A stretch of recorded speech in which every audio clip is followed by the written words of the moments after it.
Wel, dwi wedi dod i'r Weinidogaeth Iachau unwaith eto flwyddyn yma ac dwi'n bwriadu cael sgwrs efo un neu ddau o bobl. Sara, sut mae munud? Pam ti'n dod i'r ysgol haf yma, Sara? Fedra i'n peidio dod yn un peth. Dwi'n cael lot o fendith o ddod yma. A dwi wedi gwneud ffrindiau fel lot o Gristnogion eraill. A mae yna ryw awyrgych arbennig yma. A siaradwyr da. A pethau mawr yn digwydd yma hefyd. Yna rei wedi cael iachad o bethau mawr yma. Ond dydym rhaid iddo fod yn beth mawr.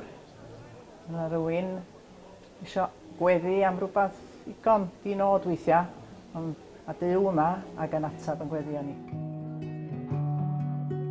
Ron, pam ti'n dod i'r Weinidogaeth Iachau yma? Reit, Arfon, ddos i yma flwyddyn dwytha ac pan dwi'n darllen y Meibl am Iesu Grist ac beth nath o, a dwi'n meddwl weithiau, wel, pam da ni'n gwneud pethau fel yma yn y capel? Pam da ni'n trio gadw o allan wrach, dwi'n yn gwybod ond so ddos i yma i ddysgu ac i gael yn yn yr ysbryd glân. A mi gefais Felly, beth sy'n digwydd yn yr ysgol haf i fel? Wel, pwrpas sefydlu'r cyfan oedd dod ar Weinidogaeth Iachau yn ganolog i Weinidogaeth Eglwys Presbyteraidd Cymru. A dwi'n credu bod i raddau wedi llwyddo i wneud hynny. Roedd mae yna weinidogion ac arweinwyr eglwysydd ac aelodau hefyd wedi bod yn dod yn ffyddlon ar hyd y blynyddoedd.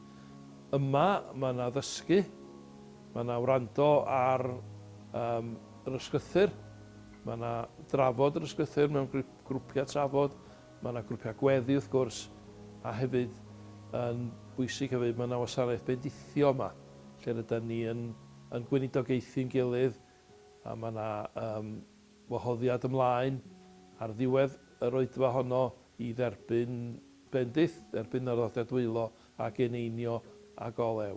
A'r gobaith ydy bod y rhai sy'n dod yma a mynd a'r Weinidogaeth yma allan hefo nhw i'w heglwysu lleol.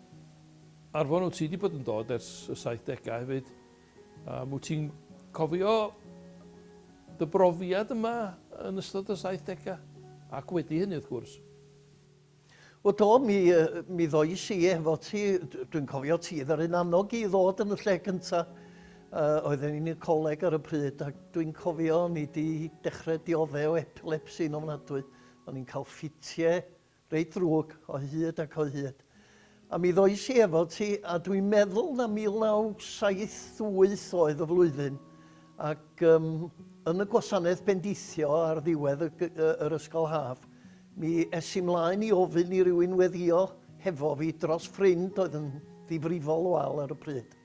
Ac ar ôl gweddio dros y ffrind yma, dyma'r person yn gweddio yn troi ata i ac yn dweud, wel, dwi'n gwybod pam ond mae Duw yn dweutha i dylwn i weddio dros ta ti. Oedd o'n nabod fi, gwybod dim o'n hanes i. Ac dyna beth ddigwyddodd a mi weddiodd dros ta i heb wybod dim am yr epilepsi. Ac dim les i'n byd ar y pryd. Mi es i one, mi es i adre, athne wsnos, stefnos, fus, deufus heibio, a dim ffit o gwbl. A rwan dwi'n sefyll yma yma dros 20 mlynedd yn ddiweddarach, a dwi'n dal ddim wedi cael ffit. A mae'r peth yn rhyfeddol i ddweud y gwir. Oedd Duw wedi gweithio yn dawel, dim les i ddim, ac eto ges i'n iachau'n llwyr o'r epilepsi yna. Wel, dyna ni wedi cael sgwrs efo un neu ddau ynglyn ar Weinidogaeth Iachau.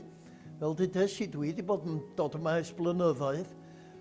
Beth sy'n wych ydy, mae'r ysbryd glân ar waith yma, mae pobl yn cwrdd â Duw ac yn cael eu cyffwrdd go iawn. A fi allu'r un peth fod yn wir i chi, pam newch chi'n dod flwyddyn nesaf? Byddai'n gret eich cael chi yma. Hwyl i chi.